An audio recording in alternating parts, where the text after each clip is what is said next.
The third day of college. My third day at Riverside University began with a sense of routine slowly starting to form. I was getting used to the early mornings, the fast-paced schedule, and the constant buzz of activity around campus.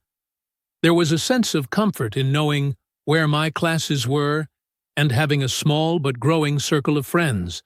But college had already taught me that each day brought something new, whether it was a challenge, a discovery, or a moment of self-reflection. The morning. Settling into classes.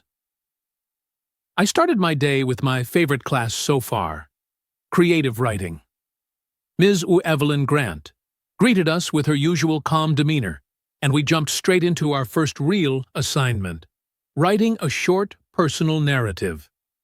As we spent the first half of the class working on our stories, I found myself lost in thought, reflecting on my first 2 days at college.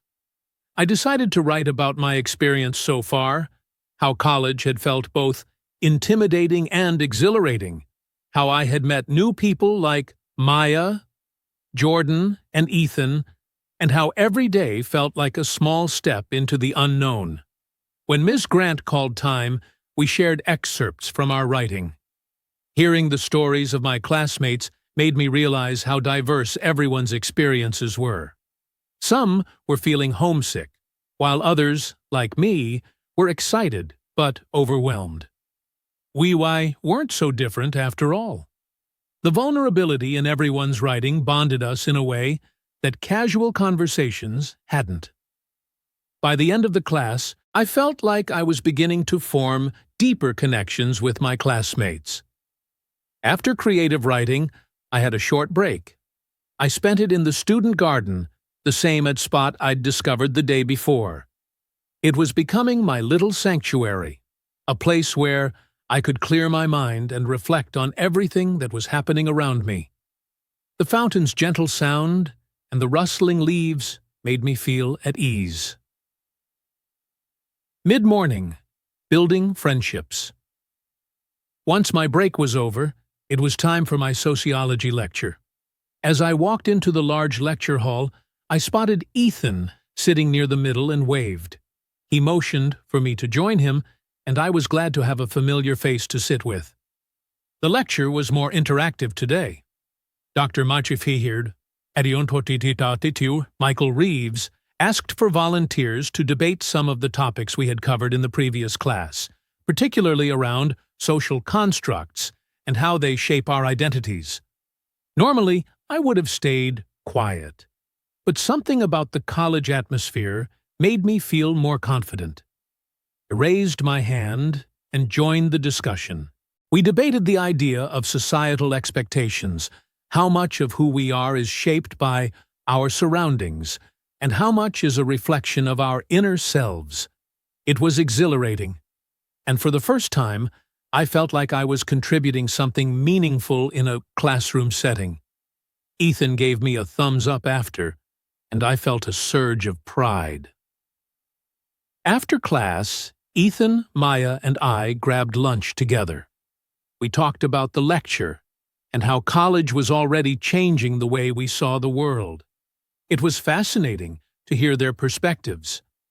Maya, who was into theater, spoke about how societal norms influenced art, while Ethan, a computer science major, was more interested in the data behind social behaviors. I realized that these conversations were becoming just as valuable as the classes themselves. Afternoon. Facing the challenge of calculus. In the afternoon, it was time for my least favorite subject so far, calculus. I walked into class with Rachel, the girl I had agreed to study with after our shared confusion in the last lecture. We were both feeling apprehensive, but having a study buddy made it less daunting. Dr. Bertie Patel began reviewing the equations from the previous class, and once again, I found myself struggling to keep up. However, this time I didn't feel quite as lost.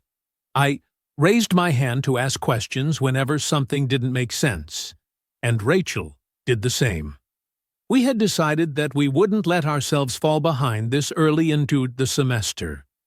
I could feel the frustration creeping in at times, but it was balanced by the determination to improve.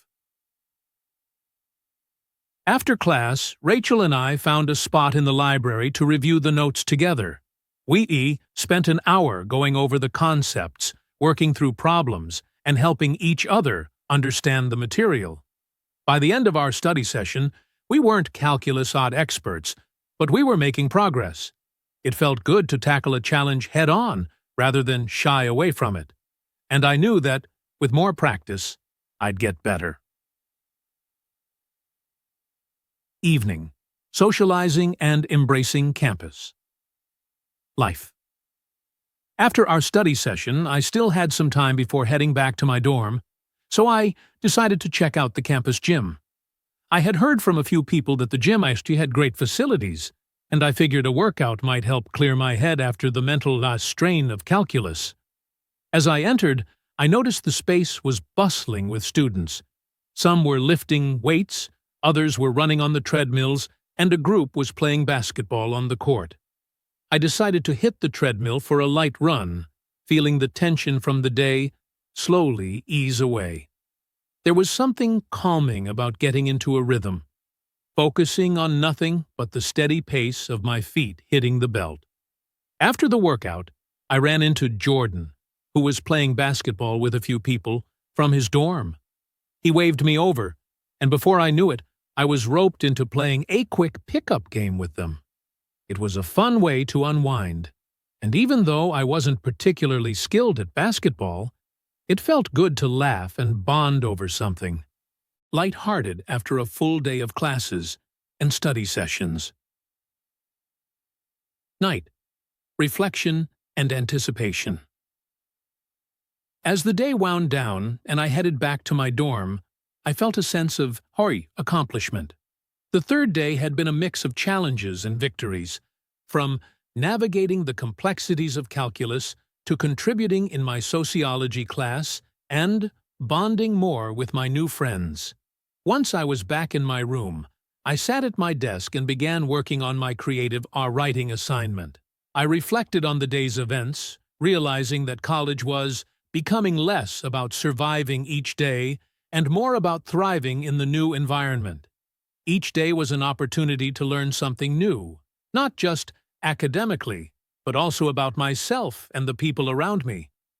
Before going to bed, I sent a quick text to Rachel to confirm our next study session and another to Ethan about grabbing lunch later in the week.